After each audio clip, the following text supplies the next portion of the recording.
গুরুত্বপূর্ণ একটি ভিডিও। যারা নতুন এডিটিং করতে চাও বা যারা নতুন এডিটিং শিখতে চাও তাদের জন্য আজকে এটি অনেক গুরুত্বপূর্ণ একটি ভিডিও।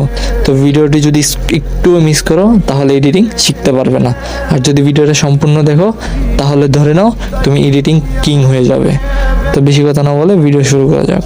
হ্যালো এভরিওয়ান, কি অবস্থা আপনাদের? আশা করি ভালো আছেন। তো আপনাদের দোয়ায় আমিও ভালো আছি। তো আপনাদের জন্য নিয়ে আসছি আরও একটি নতুন টিউটোরিয়াল ভিডিও। তো ভিডিওর টাইটেল এবং থাম্বনেল দেখে অলরেডি বুঝে গেছেন ভিডিও কী নিয়ে হতে যাবে। তো ভিডিও যারা এডিটিং করেন, ভিডিও এডিটিং বলেন, যে কোনো এডিটিং ক্ষেত্রে সবাই জানেন যে ক্যাপকাট কিন্তু একটি পপুলার জনপ্রিয় একটি অ্যাপস। তো ক্যাপকাটে কিন্তু অনেক ফিচার আছে যেগুলো হচ্ছে প্রো ফিচার, যেগুলো আপনারা হচ্ছে সম্পূর্ণ ফ্রিতে ইউজ করতে পারেন না, ওগুলো সম্পূর্ণ টাকা দিয়ে ইউজ করতে হয় অথবা কিনে। তো আজকে আমাদের এই ভিডিওতে দেখাবো সম্পূর্ণ ফ্রিতে প্রো ফিচারগুলো কিভাবে ইউজ করবেন। তো বেশি কথা না বলে ভিডিও স্টার্ট করা যাক। চলুন মোবাইল স্ক্রিনে চলে যাই। তো মোবাইল স্ক্রিনে আসার পর আপনাদের ফোনে থাকা ক্যাপকাটটি আপনারা প্রথমে আনইনস্টল করে দিবেন। তো আনইনস্টল হয়ে যাওয়ার পরে ক্রোম ব্রাউজারটি ওপেন করে নেবেন। আপনাদের ফোনে থাকা ক্রোম ব্রাউজারটি ওপেন করে নেবেন। ক্রোম ব্রাউজারটি ওপেন করে নেওয়ার পর সার্চ বারে একটি ক্লিক করবেন। সার্চ বারে ক্লিক করার পরে আমি যে লেখাটি লিখবো ওইটি লিখে আপনারা সার্চ করে দিবেন।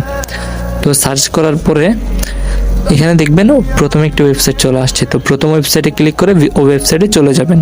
তো ওয়েবসাইট আসার পরে উপরে ডান সাইডে কর্নারের দিকে দেখবেন একটি সার্চ বার আছে। ওই সার্চ বারে ওখানে ট্যাপ করবেন। ট্যাপ করার পরে ক্যাপকাট লিখে সার্চ করে দিবেন। সার্চ করার পরে আপনারা ক্যাপকাটটি চলে আসবে। তো ক্যাপকাটটি আসার পরে ওখানে একটু নিচের দিকে স্ক্রল করবেন। ক্যাপকাটে ক্লিক করে একটু নিচের দিকে স্ক্রল করবেন।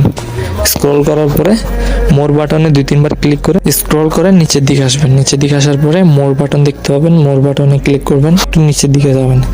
তো 2-3 বার মোর বাটনে ক্লিক করে নিচের দিকে যাওয়ার পর ওখানে দেখতে পারবেন ক্যাপকাটের অনেকগুলো ভার্সন দেওয়া আছে। তো এই ভার্সন থেকে আপনারা হচ্ছে 2023 সালের শেষের দিকে অথবা 2024-এর শুরুর দিকে যে কোনো একটি ভার্সন ডাউনলোড করে নেবেন। তো ডাউনলোড করার পর ওটি ইনস্টল করবেন। ইনস্টল করার পর দেখতে পাবেন ওখানে সম্পূর্ণ ফ্রিতে আপনারা প্রো ভার্সন যেগুলো ফিচার আছে ক্যাপকাটে সবগুলো আপনারা সম্পূর্ণ ফ্রিতে ইউজ করতে পারবেন। যেগুলো কিন্তু আমাদের এখনকার 2025 সালের যে ক্যাপকাটটি আছে ওটিতে কিন্তু সম্পূর্ণ ফ্রিতে ইউজ করতে দেয় না, সম্পূর্ণ টাকা দিয়ে কিনে ইউজ করতে হয়। তো আমি যেভাবে দেখিয়ে দিয়েছি ওইভাবে যদি আপনারা ভিডিওটি সম্পূর্ণ ভালোভাবে দেখে কাজটি করেন, সম্পূর্ণভাবে আপনারা কিন্তু প্রো ফিচার যেগুলো আছে ওগুলো আপনারা সম্পূর্ণ ফ্রিতে ইউজ করতে পারবেন। তো আজকের ভিডিওটা এতটুকুই। ভিডিওটা ভালো লাগলে লাইক করে দিবেন, আর চ্যানেলে নতুন হলে চ্যানেলটি সাবস্ক্রাইব করে